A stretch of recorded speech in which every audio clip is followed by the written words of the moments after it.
optimis. Tadi Ibu Menteri bilang hasbunallah ni'mal wakil, bahwa pada akhirnya kita akan kembali kepada kekuatan Allah Subhanahu wa taala. Sebelum kita cerita Isra Mi'raj dan inspirasi dari Isra Mi'raj, saya akan memberi analogi ya. Analogi ini akan menolong secara ilmu tauhid, ilmu mengesahkan Allah Subhanahu wa taala. Dan ini menjadi pokok ya dalam pengajaran tauhid. Ini mohon maaf kalau terpaksa saya ngaji model dulu lah, model pesantren ya. Tapi tanpa ngurangi rasa hormat, tanpa ngurangi rasa empati, rasa takdim saya.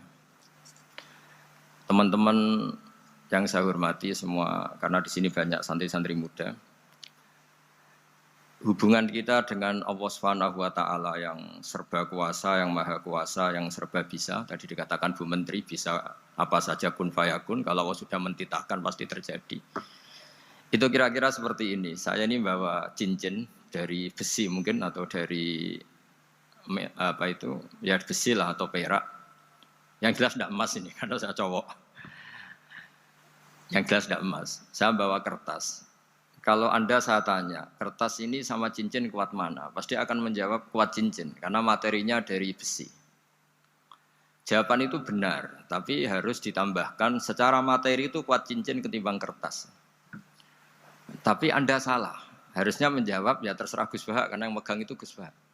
Karena bisa saja saya punya rencana menghancurkan cincin ini, sementara saya punya rencana mengabadikan kertas ini. Kira-kira gitu hubungan manusia dengan Allah Subhanahu wa taala. Jadi hal yang kita kira abadi karena materinya kuat, ternyata Allah punya rencana menghancurkan. Sementara yang kita kira lemah atau rentan atau apalah, ternyata Allah punya rencana mengabadikan. Di sini kemudian istilahnya orang-orang tasawuf, wa tafwidil umur ila mudabbiriha. Kita sebagai manusia menyerahkan urusan pada pengaturnya, pada yang punya. Bukan wilayah kita mengatakan cincin ini lebih kuat ketimbang atau lebih abadi ketimbang kertas. Karena saya punya rencana menghancurkan cincin, tapi ingin mengabadikan apa? Kertas. Sehingga tentang pandemi, tentang tragedi sosial, tentang apa saja, kita tidak pernah tahu rencana Allah itu mana yang lebih awet. Jangan-jangan kita takut pandemi, saya berkali-kali ngaji, mati kita kecelakaan. Jangan-jangan takut kecelakaan, mati kita karena ngelindur, tiru kebablasan, nggak bangun. Kita takut mati ngelindur, mati kecelakaan, jangan-jangan mati kita karena likuifaksi, karena gempa atau karena tsunami. Nah, hal-hal seperti ini yang terus menjadikan kita bilang dan berkeyakinan hasbunallah wa ni'mal wakil. Hanya Allah yang tahu dan semua urusan mencukupi kita hanya Allah. Tadi kata Bu Menteri kita akan menghadapi ini dengan ilmu pengetahuan dan pengalaman.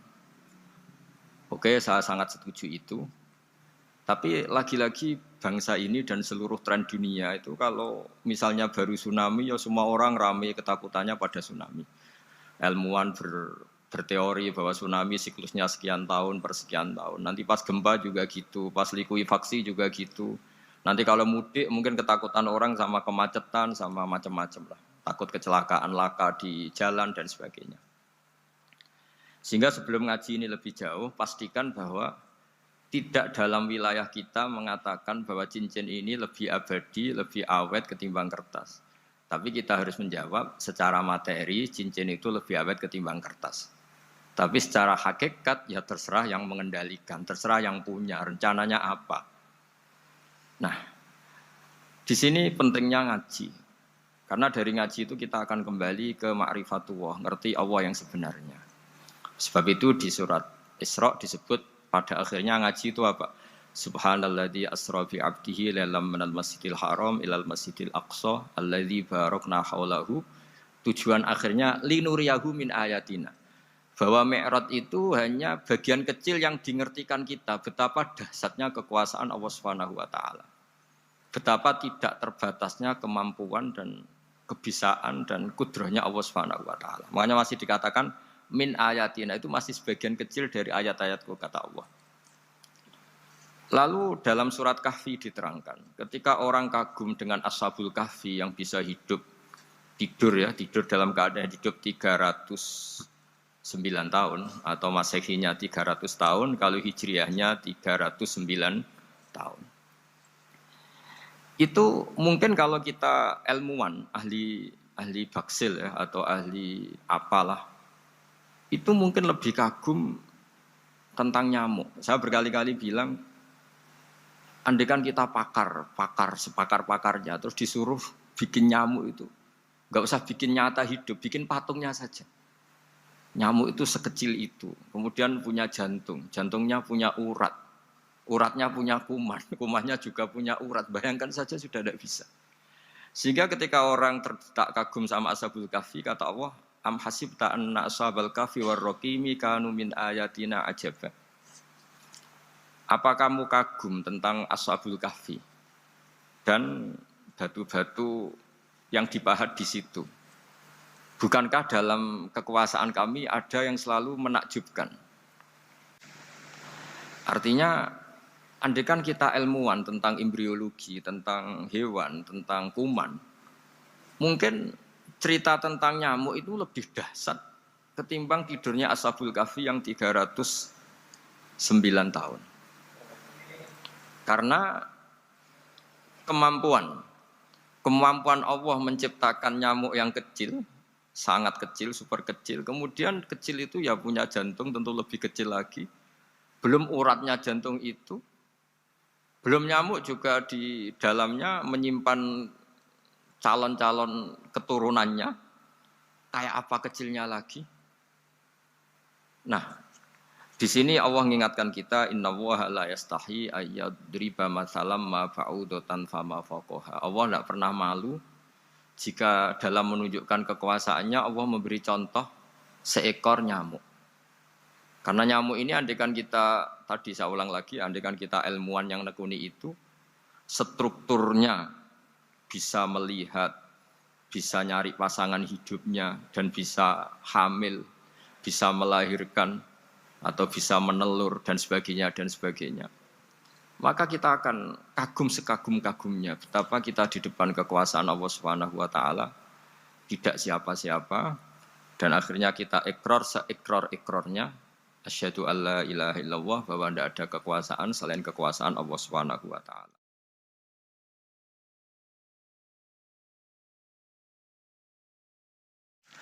Lalu kenapa nyamuk itu tidak menjadi perhatian publik? Ternyata kita dibodohkan oleh kepentingan kita sendiri. Karena dari awal kita nganggap nyamuk itu problem, penyakit. Ya sudah, bawaan kita mungkin cari obat supaya bisa membunuh nyamuk itu. Atau melihat nyamuk itu sebagai problem, bukan sebagai ayatun min ayatillahi ta'ala, sebagai tanda-tanda kebesaran Allah Subhanahu wa ta'ala. Sehingga akhirnya manusia itu butuh yang namanya mukjizat dahsyat yang mudah dilihat, mudah dirasakan. Akhirnya kita tahu dalam sejarah para nabi, Nabi Musa minta mukjizat Laut Merah dibelah sehingga bangsa Israel bisa melewati kejaran Fir'aun dan sampai selamat dari kejaran Fir'aun. Nabi Soleh, umatnya minta keajaiban, yaitu onta keluar dari batu besar. Dan Nabi Soleh menuruti, akhirnya ada onta yang keluar dari batu besar. Begitu juga nabi-nabi sebelum itu atau setelah itu, selalu ada mukjizat yang memang manusia tidak mampu. Nah, kata tidak mampu ini yang semua umat para nabi tidak akan seunggul umat Nabi Muhammad SAW. Karena kita sebagai umat Rasulullah SAW, untuk merasa tidak mampu, itu tidak harus hal-hal seperti membelah laut. Tidak harus hal-hal seperti onta keluar dari batu. Tidak harus hal-hal yang dahsyat kayak tongkat Nabi Musa menjadi ular besar yang menelan semua sihir-sihirnya Fir'aun. Kita sebagai umatnya Nabi selalu tiap hari bilang innallaha ala kulli syai'in qadir, hanya Allah yang mampu. Allah mampu atas segala hal. Melihat nyamuk kita iman, melihat hal-hal kecil. Karena kita ketika melihat nyamuk, itu mesti kita itu kok hebat nyamuk, tanpa rapat, tanpa ada gaji dari Kemenku bisa populasinya dijaga. Padahal musuhnya banyak. Musuhnya nyamuk itu umat manusia yang katanya makhluk paling cerdas di dunia. Tapi tidak juga bisa menghabisi nyamuk. Mungkin mereka juga rapat terus untuk menjaga ketahanan populasinya itu. Jadi andai kan kita pakai ayat tadi, inna woha la yastahi ayyadriba masalam ma ba'udah. Allah itu tidak pernah malu untuk menunjukkan kekuasaannya. Cukup misalnya kita belajar tentang nyamuk. Sudah sekecil itu punya mata, matanya punya saraf, punya urat. Terus kecil apa? Sudah gitu nyamuk sendiri punya kuman. Kalau nyamuk sendiri kecil, terus kumannya sekecil apa? Terus organ tubuhnya seberapa? Ini sudah kedahsyatan yang luar biasa yang menjadikan kita iman. Innallaha ala kulli syai'in qadir. Allah sendiri yang maha kuasa. Sehingga kembali ke tadi, peristiwa Mi'raj yang super dahsyat pun kata Allah masih dikatakan linuriyahu min ayatina. Hanya untuk menunjukkan sebagian dari ayat-ayatku, bukan mewakili semua ayat-ayat kekuasaan Allah Ta'ala. Tapi sebagian, min itu tab'id sebagian. Lalu sebelum kita jauh belajar, kita sendiri juga, saya sendiri masih belajar. Kehebatan Rasulullah SAW, Nabi akhir zaman, kenapa hebat? Itu diantaranya adalah karena mukjizat tongkat itu pada akhirnya diletakkan di museum. Orang melihat, terus gue gaya-gayanan kuat ke Turki, atau bisa melihat langsung di museum. Dan setelah melihat, kadang-kadang kita ragu, masa tongkat ini betul itu. Kalau setelah misalnya yakin, bisa dipakai lagi enggak? Jadi hal-hal yang mengundang pertanyaan sekaligus keraguan. Beda dengan ajaran Rasulullah Muhammad SAW. Ketika Nabi cerita betapa kekuasaan Allah itu super dahsyat. Buktinya ya nyamuk tadi. Kayak apa susahnya bikin nyamuk. Sudah kecil, punya organ tubuh tentu lebih kecil, punya urat lebih kecil lagi, punya kuman yang lebih kecil lagi, dan kuman itu juga punya organ tubuh lebih kecil lagi. Itu mbok kamu udah usah ke Turki, kamu hidup di kampung, di pedalaman, sudah menyaksikan Anallaha ala kulli syai'in qadir, bahwa Allah itu maha kuasa. Nah, ngaji bareng ya, ngaji seperti ini. Saya termasuk kiai yang selalu berkampanye supaya orang ikrar seikrar-ikrarnya bahwa kita ini di tangan Allah Subhanahu wa taala. Saya kemarin-kemarin ngaji sama orang-orang Grab, juga barusan 3 hari yang lalu, 4 hari yang lalu ngaji sama teman-teman disabel atau difabel. Karena mereka kalau dibahasakan disabel gak mau, tapi komunitas internasional mintanya dis pakai bahasa S, tapi kita di Indonesia pakai difabel. Akhirnya kita tahu, ternyata orang yang kita kira menderita karena fisiknya, ternyata kadang lebih bahagia. Karena Allah bisa mengalihkan pikiran untuk positif. Saya berkali-kali guyon di depan para tamu. Saya pernah punya tamu itu perempuan gak cantik miskin lagi. Itu nyata ini. Gus doakan supaya suami saya kaya. Terus saya bilang, memangnya kalau sudah kaya ngapain itu? Ya paling tidak rumah saya diganti, mobil saya diganti. Tapi nanti akhirnya ngevaluasi Anda juga ingin diganti. Gitu. Karena setelah rumahnya mewah, pakai mobil mewah, pasti yang dievaluasi bukan rumah dan mobil, tapi Anda. Kok enggak pas ya wajah gini di rumah saya? Gitu. Kok enggak pas wajah gini kok di mobil mewah? Akhirnya ibu-ibu tadi sudah aku nggak jadi. Jadi mungkin barokahnya pandemi itu nanti ibu menteri itu jadi kelihatan hebat karena ada pandemi kok Indonesia bertahan itu. Tapi kalau nggak ada pandemi kan ya biasa aja, memang normal. Gitu. Kiai juga gitu, diuji santri yang kadang beling, umat yang nggak jelas. Itu memang ujiannya. Kalau nggak ada ujian ya nggak keren. Gitu. Kayak ya biasa aja lah kita hadepin, ya kita tadi kata Bu Menteri ya kita ikhtiar dan berdoa. Lalu saya ulang lagi. Jadi logika itu bisa pakai analogi. Analoginya tadi, salah Anda kalau mengatakan cincin ini lebih kuat ketimbang kertas. Yang benar adalah secara materi ini lebih kuat ketimbang kertas. Tapi soal nanti kekuatannya sampai kapan terserah yang punya. Bisa saja saya punya rencana besok ini saya luluhkan, saya hancurkan. Yang ini saya simpan. Kayak apa dulu dinosaurus itu kuatnya kayak apa? Habis. Ayam yang selemah itu sampai sekarang masih ada. Karena Allah menghendaki dinosaurus diakhiri, sementara ayam tidak. Kayak apa nyamuk itu yang musuhnya orang seluruh dunia. Ditemukan apa, mulai begon apa, tapi sampai sekarang bertahan. Apa kita perlu konsultasi sama nyamuk gimana ini kok bisa bertahan, resepnya apa? Gitu. Karena Allah menghendaki itu ya apa, disisakan masih.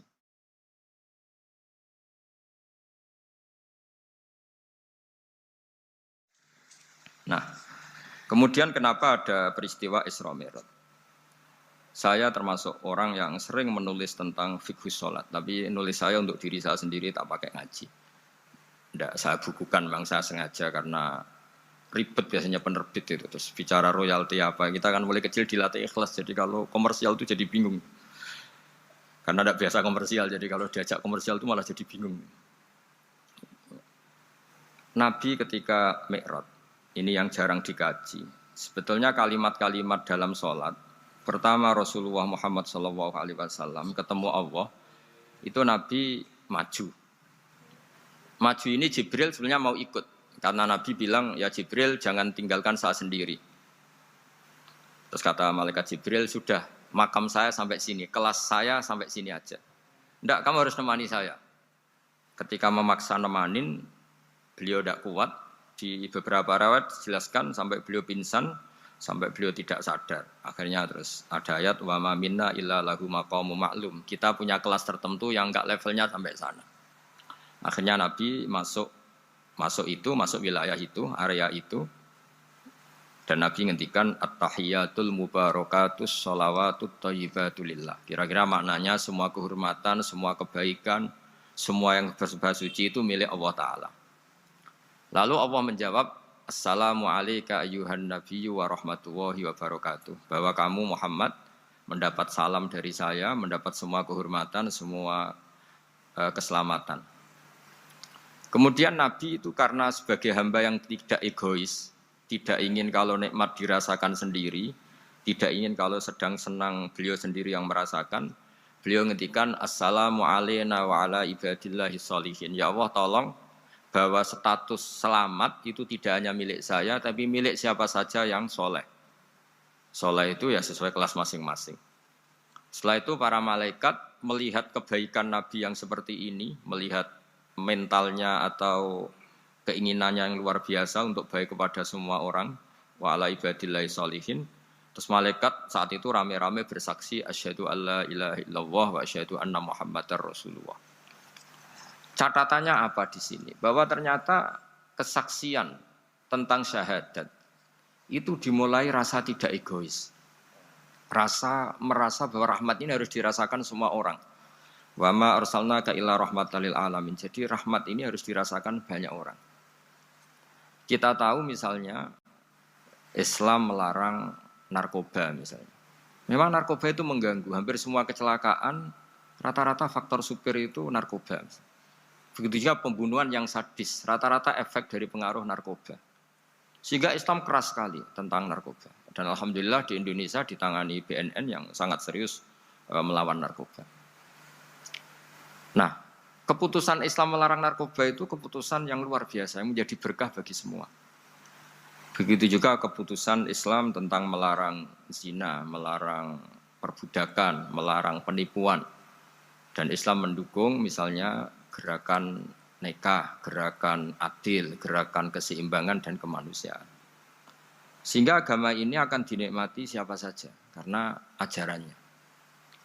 Lalu agama ini bisa nikmat, itu solusinya gampang menurut Rasulullah, yaitu sholat.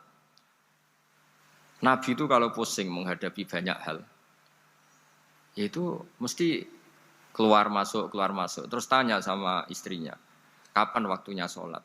Kapan Bilal datang? Dulu kalau mau waktu sholat, Bilal datang, ngetok pintu Nabi, ya Rasulullah sekarang waktunya sholat. Itu Nabi membahasakan sholat itu unik. Ini tentang Mi'raj ya, karena hasilnya ya sholat tadi. Arikhna ya Bilal. Arikhna itu tolonglah bikin nyaman saya dengan sholat. Sebelum kita belajar sholat secara serius, gampang. Kalau kita misalnya menteri, atau kita ajudan, atau kita apa. Kayak apa asiknya kita kalau ngomong-ngomong sama presiden, bercengkrama dengan presiden, atau dengan menteri, atau dengan kiai, dengan atasan. Sholat itu media di mana kita asik dengan Allah Ta'ala. Kalau kita bisa asik dengan atasan yang manusia, apalagi ini asik dengan Allah Subhanahu wa Ta'ala. Sehingga kita harus malu kalau sholat tidak asik. Kita ketemu orang yang kita hormati saja asik, masa ini ketemu Allah Ta'ala tidak asik. Sehingga dulu bawaannya orang dulu itu kalau sholat untuk tidak cepat itu harus diperintah. Dulu para nabi, para sahabat kalau sholat itu lama-lama. Sehingga sampai nabi yang turun tangan, wahai para sahabatku, kalau kamu jadi imam jangan lama-lama. Karena dulu semua orang itu penikmat sholat. Sehingga untuk tidak lama itu nunggu diperintah. Kalau kamu jadi imam jangan lama-lama, kasihan makmumnya itu. Nah sekarang alhamdulillah tanpa dilarang sudah cepat semua. Ini sudah ada kemajuan, ini sudah maju sekali ini. Gak usah dilarang sudah cepat. Dulu itu saking asiknya orang sholat untuk supaya agak cepat itu harus ada perintah dari Nabi. Kalau kamu jadi imam jangan lama-lama. Nah kita kalau sedang pas baiklah, pas waras lah kira-kira gitu. Kalau bahasa orang Pantura, saya ini orang Pantura. Jadi kalau ngomong lebih keras, lebih vulgar. Normalnya orang sholat itu tidak bisa ngakhiri.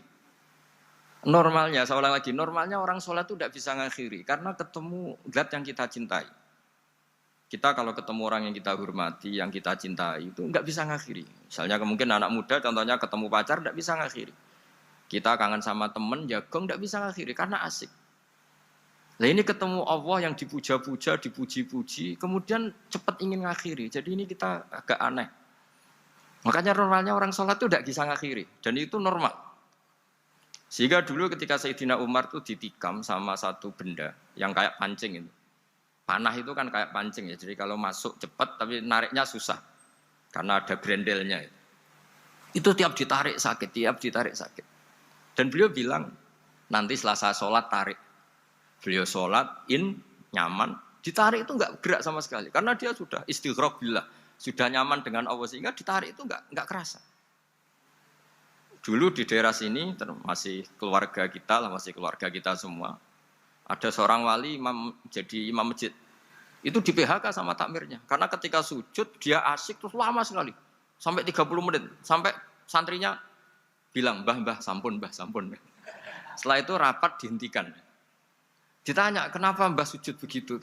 Saya tidak bisa mengakhiri orang nikmati sujud kemudian ingin berhenti. Nah, Sayyid Ali Zainal Abidin yang populer, cucunya Rasulullah SAW, anaknya Sayyid Husain, putranya Sayyid Husain. Itu bapak saya kalau cerita, beliau itu sebenarnya sholat itu hanya ingin 2 rakaat. Setelah sholat 2 rakaat, ya Allah sebagai hadiah, nikmat saya sholat 2 rakaat karena asik dengan engkau, saya akan syukur lagi sholat 2 rakaat. Akhirnya ketika nikmati sholat, dia sholat lagi 2 rakaat, sampai akhirnya 1000 rakaat. Itu tanpa rasa capek, karena merasa keasikan. Masa momen seasik ini kemudian saya tinggalkan ya Allah. Akhirnya sholat lagi. Sehingga ada seorang wali ditanya, kamu ingin masuk surga? Tanya, di surga ada sholat enggak? Enggak ada kan? Wah kalau enggak ada sholat saya enggak masuk surga. Terus dibilang, ya sholat aja. Terus dia mau masuk surga. Kalau kita kan kebalikan, kita ini masuk surga itu sebetulnya kita ngawur sekali.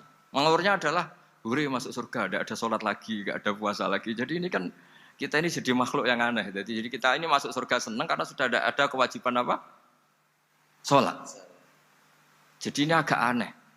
Sesuatu yang menjadikan kita masuk surga, tapi sesuatu yang kita benci setelah masuk surga. Asiklah di surga karena ada sholat. Nah, apapun kondisi kita harus latihan. Harus latihan.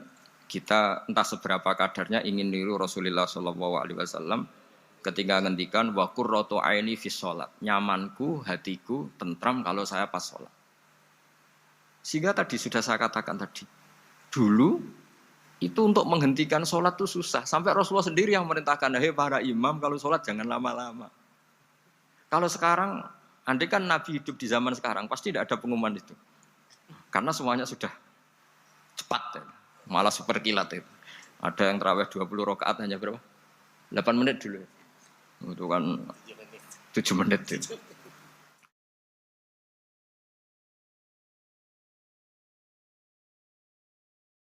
Nah kalau sampean tanya saya, kenapa sholat begitu asik? Yaitu tadi kita diajari analogi. Analogi itu ya kias. Jika kita bisa asik ngomong sama orang yang kita cintai, bisa orang tua, bisa anak, bisa cucu. Itu rasanya mengakhiri itu enggak bisa. Karena bawaannya asik. Apalagi ini kita munajat, bercengkrama dengan zat yang kita butuhkan sebelum kita ada, sampai setelah kita ada, sampai setelah kita tidak ada. Kita semua akan hasbunallah wa ni'mal wakil. Sehingga dulu bawaannya orang dulu itu Saya cerita sedikit. Ada orang mau meninggal, namanya Umar bin Abdul Aziz. Itu Khomisul Khulafa, orang yang terkenal adil. Ketika mau meninggal, senangnya bukan main. Ditanya, kenapa engkau senang? Memangnya kalau saya mati mau kemana? Ketika saya hidup dengan segala nikmat itu ya karena Allah Ta'ala. Saya nanti mati ke zat yang sama. Dikelola oleh zat yang sama, yaitu Ar-Rahman Rahim. Dulu saya disayangi Allah, paling setelah mati juga disayangi Allah. Karena yang jadi Tuhan setelah mati, Tuhan yang sama ketika di dunia, yaitu Rahman Rahim.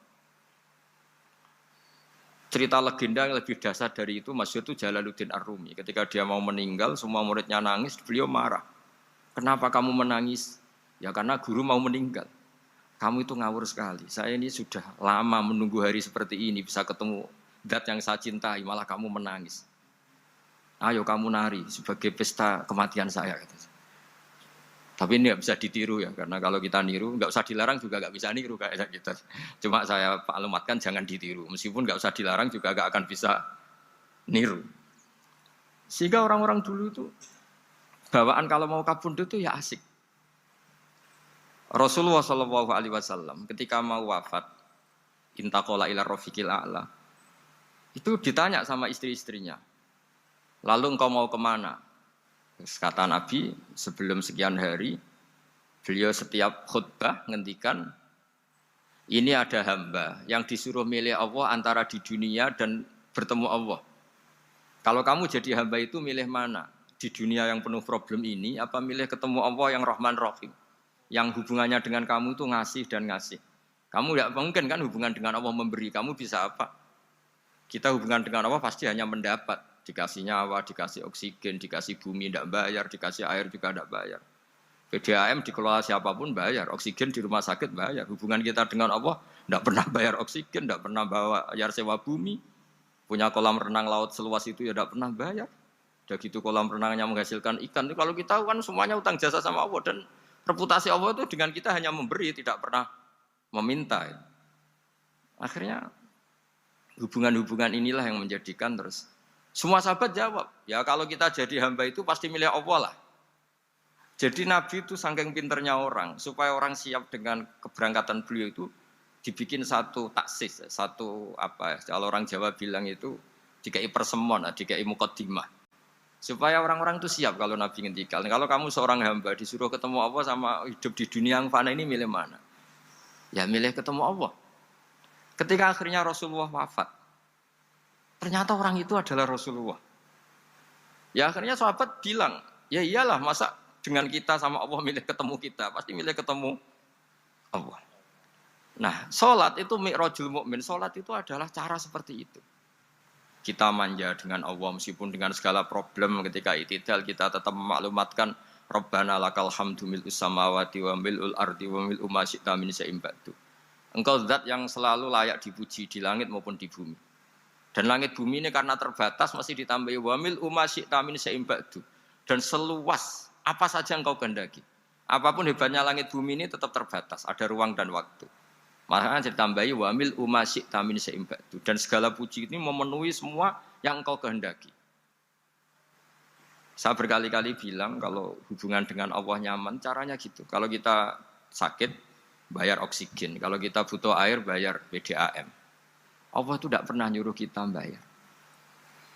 Apa saja hubungan dengan Allah. Nah, sholat itu maklumat bahwa kita apapun problemnya, alhamdulillah rabbil alamin. Kita maklumatkan terus bahwa kita bersyukur. Lalu kita Rabbana lakal hamdu. Makanya saya sering kalau disuruh Gus doain supaya pandemi cepat berlalu. Saya ini kan kalau kiai ya, kiai itu tidak apa ya. Saya pernah di Jogja pas gempa. Ya orang-orang ya susah. Saya ini caranya susah saja sampai tidak tahu karena bukan karena sombong ya, karena ya mau apa gitu. Memang nggak bisa apa-apa kan kita manusia. Jadi saya mohon sholat ini jadi media yang luar biasa. Jadi di antara makalah Imam Syafi'i paling terkenal itu fasihan idama kana fi dzikri rabbih wa fi ma siwahu kana fin nasi a'jama. Orang baik itu orang yang fasih. Fasih itu lantang dan cerdas dan vulgar dan nyaman ketika ngomong tentang Allah. Salat itu semua hubungan kita ngomong dengan Allah. Misalnya kabira walhamdulillah katsira. Hanya Engkau yang maha besar ya Allah. Orang yang katanya terkuat di dunia karena presiden superpower misalnya. Nyatanya waya mati ya mati. Kalau nggak makan lemes. Jadi orang kita sadar. Yang katanya orang terkuat, paling hebat, kalau nggak makan lemes. Artinya ternyata hanya sekuat itu. Dia bisa instruksi seluruh dunia misalnya untuk apa. Ya. Tapi coba apa dia kuat nggak makan 2 hari. Makanya hikmah puasa itu orang tahu. Ternyata makhluk yang paling mulia itu manusia. Kalau nggak makan nasi 1 piring itu ya mati. Berarti hidup nasi sama manusia. Nanti kalau nasi bilang, saya tidak butuh kamu. Tapi kamu butuh saya. Itu habis kita sudah. Makanya ketika ada orang yang mempertuhankan manusia, itu Allah cara menafikan itu hanya bilang, kana yakulanit to'am. Yang kamu tuhankan itu makan. Hanya makan itu kalau dia tidak makan lemes. Jadi kiai itu atau manusia-manusia yang dekat Allah al-arif billah itu ketika mengatakan kabira walhamdulillah katsira subhanallahi bukrata wa asila itu kelihatan. Makanya Quran kalau mencibir kita, falola in kuntum ghaira madinin tarji'unaha in kuntum shadiqin. Kalau kamu merasa dikjaya, mbok jangan mati, mbok jangan tua. Sudahlah hidup terus. Dikjaya kok mati gak keren. Orang top kok mati itu gak keren. Jadi apa cara gojlek tuh? Ya sudahlah kalau kamu hebat jangan mati katanya. Nah, sholat tuh mengingatkan itu terus. Sampai kita bilang inna sholati wa nusuki wa mahyaya wa mamati lillahi rabbil alamin. Gusti, saat ini saya ikrarkan hidupku, matiku semuanya terserah Engkau. Nah, lagi-lagi tadi ketika kita bilang cincin ini lebih kuat ketimbang kertas, Anda salah. Karena itu hanya secara materi. Kuat tidaknya terserah yang mengendalikan. Karena saya punya rencana menghancurkan cincin ini, besok mau saya lebur, sementara saya mau mengabadikan kertas ini.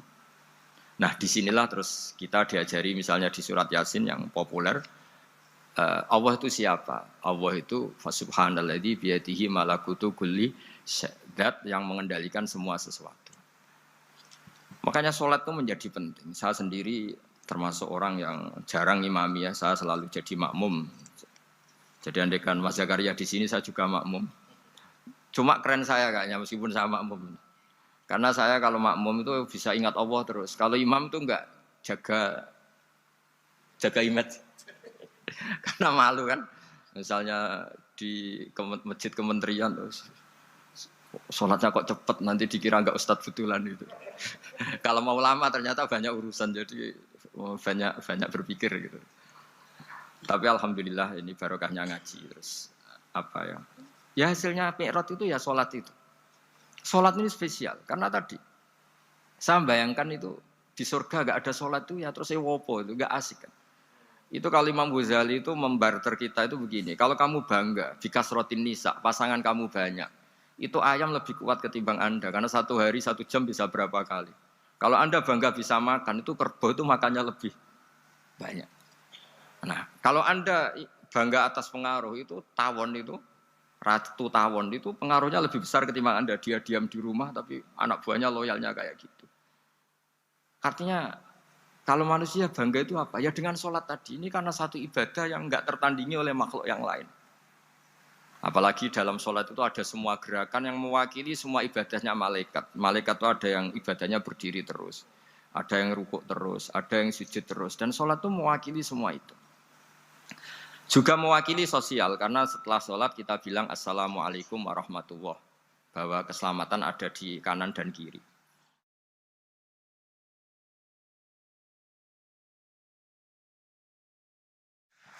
Nah, oke ya, itu sakralnya Mi'raj. Tapi di balik Mi'raj itu ada hal-hal yang manusiawi.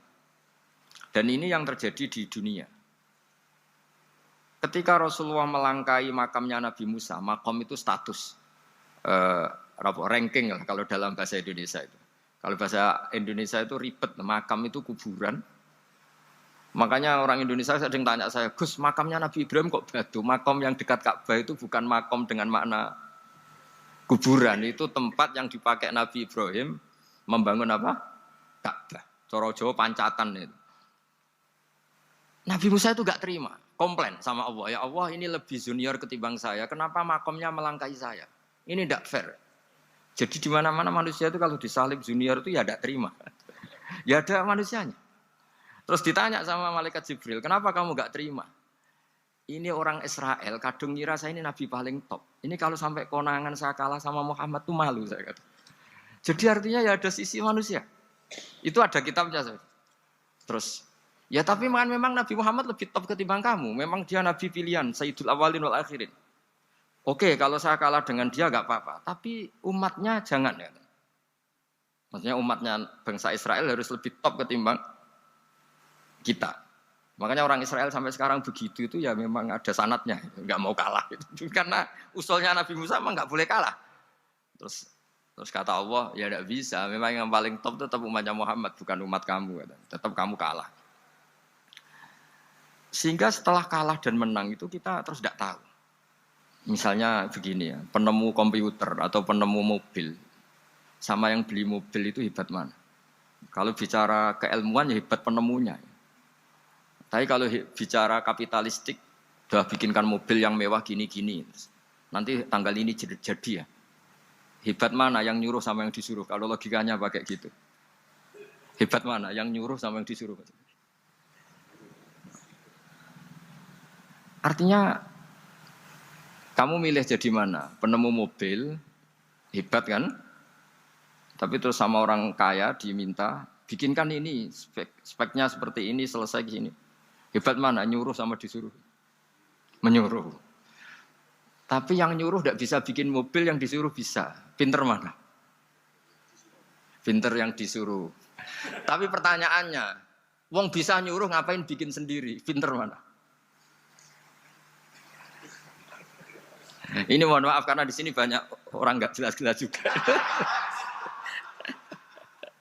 Artinya terus subjektivitas manusia ini tetap ada gitu. Kalau bisa beli ngapain bikin gitu. Tapi kalau bisa bikin ngapain beli. Nah mungkin perdebatan di kementerian atau di yayasan atau di kampung-kampung atau di apa mesti begitu. Dan itu di Mi'raj juga digambarkan. Digambarkan bahwa antar nabi ini ya ada kompetisi. Wa fi dzalika falyatanafasil mutanafisun. Tapi bedanya nabi dengan kita itu satu. Nabi itu kalau keliru dengan tanda petik, Nabi itu kalau keliru itu jadi berkah. Itu bedanya kita. Kalau kita keliru kan keliru betul. Kalau Nabi itu tidak, kelirunya itu jadi berkah. Ini saya punya dua contoh kalau boleh dibahasakan ya, kekeliruan Nabi atau dengan tanda kutip kekeliruan Nabi. Tapi saya ulang lagi dengan tanda kutip. Nabi Musa itu ketika Nabi Muhammad ditanya, kenapa kamu dipanggil jauh-jauh? Disuruh sholat 50 rakaat. Nabi Ibrahim enggak komplain, karena beliau Nabi yang baik. Semua Nabi enggak komplain, kecuali Nabi Musa. Kata Nabi Musa, jangan Muhammad, kebanyakan itu. Bilang ke Allah supaya didiskon. Nabi kembali sama Allah, ya sudah tak kurangi 5. Turun lagi, masih berapa? 45. Masih kurang. Itu sampai 9 kali, akhirnya terkurangi berapa? 45 rakaat. Itu Nabi Musa masih bilang, udah minta lagi keringanan. Itu kalau dirutu enggak jadi sholat kan, kalau satu lagi kan masih terus hilang itu kewajiban sholat. Nah, Nabi Musa sebetulnya itu bukan karena kasihan kita. Bukan, dia enggak empati dengan kita. Beliau enggak empati sama kita, tapi gara-gara Muhammad, umatku yang lebih kuat, lebih ganteng aja enggak mampu melakukan sholat 50 rakaat, apalagi umatmu. Dia memang orang Israel kan ganteng-ganteng, kuat-kuat, jadi dia pede. Umatku yang lebih keren, lebih ganteng saja gak kuat, apalagi umatmu. Jadi sebetulnya dia minta keringanan itu karena corong Jawa ngeprekno kita, menyepelekan kita bahwa makanya saya ingin memberitahu Nabi Musa kalau ada umatnya Rasulullah yang namanya Sayyid Ali Zainal Abidin yang satu hari sholat 1000 rakaat. Jadi nanti kalau ketemu Nabi Musa, ini 50 aja, ini kuatnya malah 1000. Nah akhirnya tapi barokahnya Nabi Musa yang sentimen ini, sholat gak jadi 50 tapi 5. Itu bedanya Nabi sama kita. Ada contoh yang lebih ekstrim, kelirunya Nabi itu Nabi Yunus. Nabi Yunus, tapi keliru yang barokah, saya ulang lagi. Nabi Yunus itu memaklumatkan ke masyarakatnya, nanti itu kalau kamu tidak nurut sama saya ada azab. Anggap saja azab itu hari Kamis lah. Besok hari apa ini? Besok hari Kamis ya? Besok hari apa? Lupa hari itu. Rebu apa Kamis? Besok. Lupa hari. Kata Nabi Yunus, 3 hari lagi akan ada azab. Tapi kurang 2 hari, kurang sehari umatnya masih dalam kemungkaran, dalam kemaksiatan, masih hura-hura. Akhirnya Nabi Yunus bilang, sudah ini tinggal sehari itu mau ada adab. Tapi mereka tetap hura-hura. Akhirnya Nabi Yunus itu, coro Jawa itu minggat. Memang bahasa Arabnya abako. Abako itu pergi yang tidak pamit. Itu kalau kamu cari di kamus, abako itu maknanya itu minggat, pergi yang tidak pamit. Sama Allah dibahasakan abako. Wong ra bener kabeh, udahlah tak tinggalkan. Setelah ditinggalkan, Nabi Musa disalahkan sama Allah. Kamu itu nabi tidak diperintah hijrah kok. Hijrah. Syaratnya nabi kan mengambil keputusan apa saja berdasar wahyu. Tapi tanpa ada perintah wahyu dia tetap keluar dari kampungnya itu. Keluar sama Allah disalahkan. Wong nabi kok minggat. Akhirnya ketika dia di kapal, di perahu itu, dulu itu ada mitos, kalau ada perahu mau tenggelam pasti ada yang minggat, diundi. Sampai 3 kali yang keluar dia, akhirnya tahu diri nyemplung deh. Nyemplung terus ditelan ikan nun. Pokoknya ikan besar lah. Diberi sanksi sama Allah, karena dia nabi kok melanggar, diberi sanksi ditelan ikan nun. Telan ikan nun karena beliau seorang nabi, perutnya ikan itu jadi masjid, dia baca tasbih terus. Tapi barokahnya dia minggat tadi asbaqo. Akhirnya 1 hari itu mau ada adab besar itu orang-orang nginceng rumahnya dia. Diinceng. Kalau betul ada adab, pasti orang ini lari. Masa ada adab dia di sini? Diinceng ternyata nggak ada. Wah berarti bener ini ada adab. Buktinya dia nggak ada. Jadi unik. Akhirnya dicinceng nggak ada terus dia, wah berarti ada adab betul. Hari itu masyarakatnya tobat semua karena, ini ada adab betul. Buktinya Nabi Yunus sudah lari, berarti dia tidak ingin kena. Padahal dia lari itu karena mangkel punya umat yang nggak nurut tadi. Wah sudah. Setelah sekian hari dia cari-cari kabar. Umatku itu kena azab enggak? Ternyata berita yang masuk dulu tidak ada medsos, tidak ada WA. Dulu itu enggak ada itu. Dengar kabar kalau umatnya tuh enggak kena azab karena 1 hari sebelum ada azab tobat semua. Terus dia enggak berani pulang. Karena ada hukum sosial di sana, kalau ada orang bohong hukumnya dibunuh. Berarti terus beliau berpikir, saya mesti dianggap bohong, katanya ada azab kok. Masyarakat saya baik-baik saja. Akhirnya setiap ketemu kaumnya dia lari karena takut dibunuh. Ternyata kaumnya sudah iman semua, mau ngejar dia dijadikan imam. Akhirnya, oh iya. Jadi itu bedanya Nabi sama ndak. Jadi Nabi itu kalau kelirunya itu barokah. Makanya kita tidak usah ikut keliru. Karena keliru kita ini pasti tidak barokah. Itu musibah itu. Jadi dulu ceritanya Anting juga gitu. Yang namanya istri 2 itu kan cemburu. Pertama Nabi Ibrahim punya istri namanya Sarah. Terus lama-lama karena belum punya anak, terus sama Sarah sendiri yang nyuruh supaya nikahi Hajar. Setelah punya anak cemburu. Terus kata Sarah, pokoknya saya enggak terima kalau kamu enggak ngelukai Hajar. Mulai dulu lelaki itu sudah pinter ngotak-ngatik. Kalau dilukai pipinya nanti tidak cantik. Apa ya, yang penting ngelukai tapi tetap cantik. Terus ada Anting itu. Anting itu dulu ceritanya itu dilukai tapi tambah cantik. Nabi Ibrahim akhirnya melukai. Seneng Sarah karena sudah dilukai. Ternyata barokahnya dilukai itu jadi Anting yang mempercantik perempuan. Padahal melukai istri itu kan tidak boleh.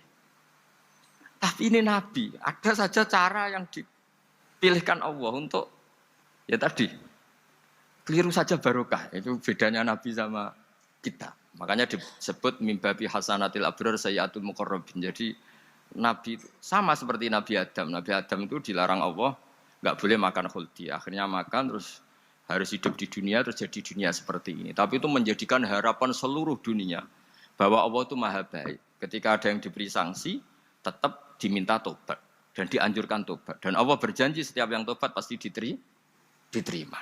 Sehingga terus kita sampai sekarang nggak pernah putus asa karena sudah diberi contoh bahwa bapak kita yang pernah salah dijanjikan tobat dan Allah pasti menerima tobat itu. Jadi ini bedanya kita dengan Nabi. Jadi semoga lewat pengajian ini atau ngaji bareng ini kita tahu kalau kita ahli astronomi atau ahli meteorik mungkin takut kita kejatuhan meteor. Kalau ahli gempa mungkin takut lempengan kita gini terus gempa. Kalau ahli tsunami takutnya tsunami. Kalau ahli sosial takut chaos. Mungkin yang ahli perbankan takut ras. Jadi kalau nuruti takut ya takutlah. Tapi cobalah kita iman lagi. Tadi kata Bu Menteri sudahlah punya hasbunallah wa ni'mal wakil, ya sudah Indonesia pasti akan baik-baik saja dan kita akan selalu berharap dengan kecerdasan, dengan ikhtiar, tapi kita akan selalu berdoa kepada Allah Subhanahu wa taala.